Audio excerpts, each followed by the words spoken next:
V vojaškem hangarju v skupni bazi na Kosi Bowling, nedaleč stran od Washingtona, je ameriški obrambni oddelek pokazal fragmente orožja, ki naj bi prišlo iz Irana. Gre za več kosov iztrelkov.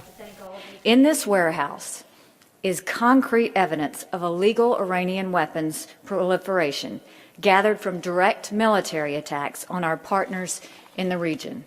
Behind me is an example of one of these attacks.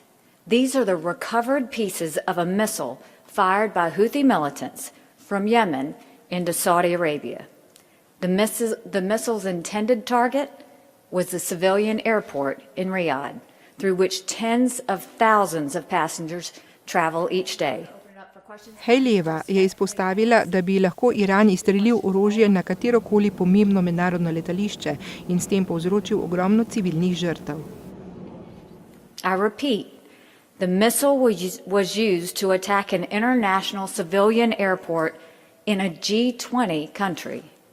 Just imagine if this missile had been launched at Dulles Airport or JFK, or the airports in Paris, London, or Berlin. That's what we're talking about here. That's what Iran is actively supporting. Orožje, ki so ga uspeli dobiti, je po besedah Pentagona ostanek iranskih balističnih projektilov kratkega dosega, ki so ga 4. novembra izstrelili iz Jemna na mednarodno letališče King Khalid zunaj prestolnice Saudove Arabije v Rijadu. Prav tako naj bi bili zraven droni in protitankovsko orožje. All of these weapons include parts made in Iran, some by Iran's government-run defense industry. All are proof that Iran has defined the international community, and not just one time. This evidence demonstrates a pattern of behavior in which Iran sows conflict and extremism in direct violation of UN Security Council resolutions. Ambasadorka je poudarila še, da naj bi Iran sicer že dlje časa izsiljeval Združene narode.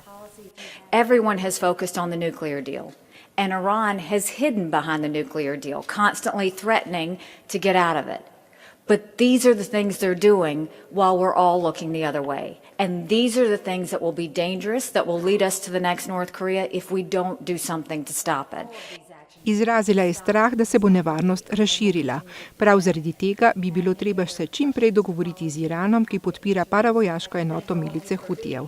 Saudske sile pa so na nasprotni strani podprle v dvoletni vojni jemensko vlado. Pozivajo k temu, da se problem reši, preden postane globalen. It's not just European countries that we're going to be asking the entire international community. And yes, we will start with the Security Council in terms of doing that, but it is time for all of them to wake up. This is going to be eye-opening. Many have already seen it. More are coming to see it. In terms of Congress, the president very much wants to work with Congress on how we're going to approach Iran going forward.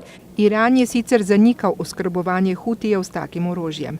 Predstavitev, ki jo je pripravil Pentagon, pa je del nadaljnega spremljanja nove iranske politike, ki ga je uvedel Donald Trump.